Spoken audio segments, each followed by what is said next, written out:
Hey friends, welcome to part 5 of this series I'm doing covering some of the more unexplored keys to writing and storytelling that make a story really work. Today we're going to be actually looking at setting, which is one of the 5 analytical elements of story: characterization, plot, setting, theme, and style. This is one of the primary elements because obviously every story has to happen somewhere, and they don't usually happen next door. Sometimes they do, but even in a story that happens next door, it needs to have a setting. Well, the problem is that when writing a story, especially a first novel, you always have more in your head than you can possibly fit on the page. And you always have a lot more than you should even try to cram onto a page, in part because readers don't want to know everything that's in your mind, right? They don't want to have the entire panoply of things you've imagined spelled out for them. They don't want all the details. What they want is to participate in the act of creation. Tolkien called reading, an act of co-creation. But as readers, we're also incredibly lazy. When we're reading, we want the author to provide the interesting stuff for us to use as fuel for our imagination. We don't want to have to do the hard work of imagining everything. If we were doing that, we'd be the ones telling the story. But as a writer, you still need to leave room for both ends of that spectrum, meaning you have to leave room for the creative process on the part of the reader, but also you have to leave room for what you might call a revelatory process. In other words, readers want to invent some things with you, and they also want to figure out some things that you're only implying but not saying.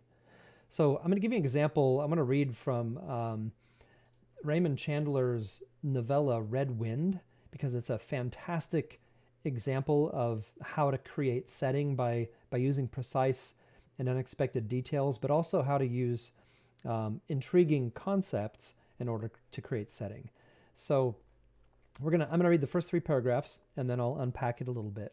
So if you're not familiar with Raymond Chandler, you're in for a treat. This is one of the best openings of any novella ever written, I think. Red Wind 1.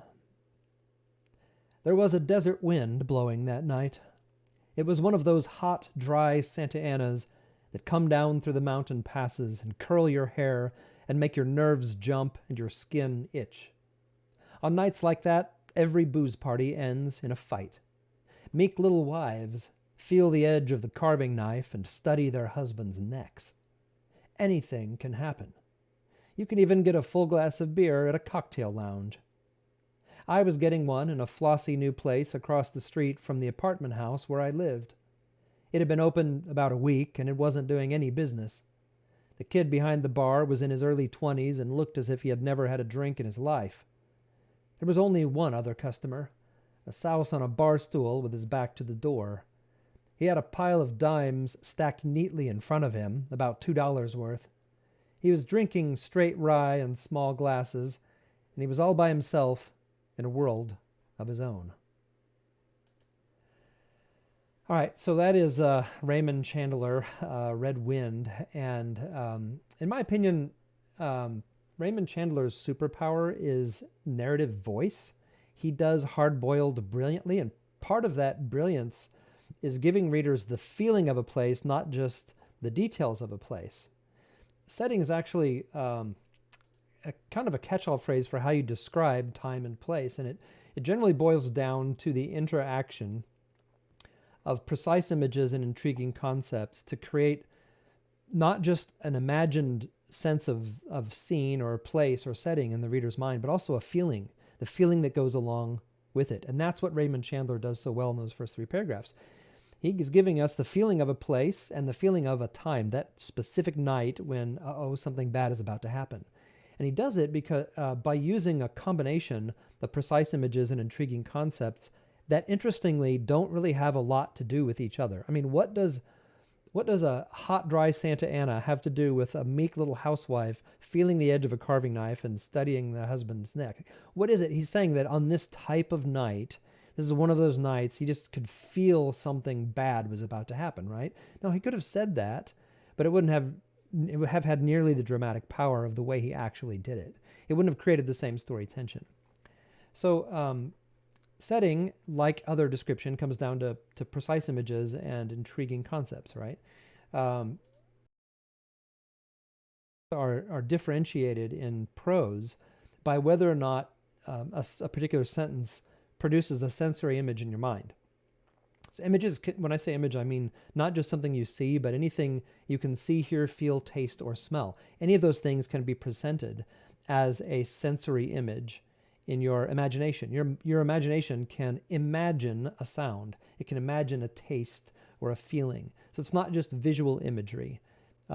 Concepts are ideas that trigger the other side of your brain, but do nothing in your imagination.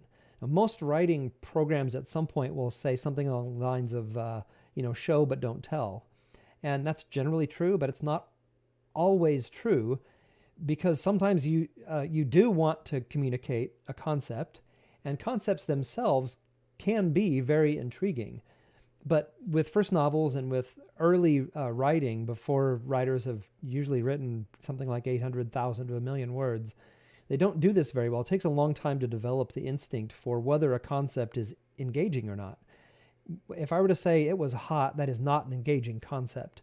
So it's always better when you have a concept like that to turn that into an image. Your reader's brain will easily translate a very vivid detail into a concept, but they will not translate a general concept into a vivid detail. So if I say it was hot, that's boring, nothing happens on either side of their brain. If I say sweat rolled down his forehead, you will translate that internally into it was hot.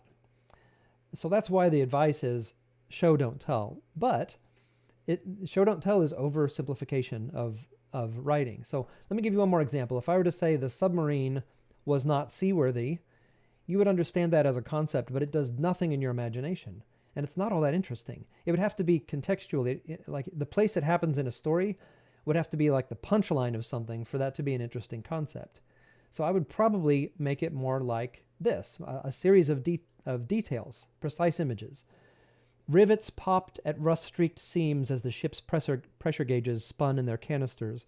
The hull creaked and groaned as she nosed downward into the black fathoms. Now notice what's going on there. I'm communicating the same concept two different ways. One is with a pure concept sentence that does nothing for your imagination. The other only works in the imagination at first, but you infer from that when you're a reader, oh, this ship is not doing well. It's probably not seaworthy.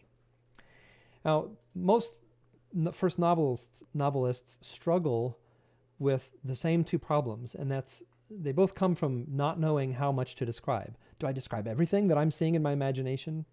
No, right? Or, well, what do I describe? Do I just describe only I could say the important parts, the action, the dialogue? Well, no, because there's other parts that are important. What you end up with often is so much stuff happening that's boring because there's too many details and we can't find the story amidst the clutter, or we have action against the white fog. And art is usually knowing what to focus on and what to ignore. So the two problems are describing too much and describing too little. Instead, you want to paint with precise strokes. One particular thing is way better than having 10 general ones. So zoom in on things that reveal character or advance the plot or establish a necessary setting. Or to put it another way, you want to say to yourself, I'm not describing everything and I'm not describing nothing. I'm describing this thing, this one particular thing. So if you've enjoyed this, I hope you will check out other writing resources at our website, clearwaterpress.com. Thanks for watching.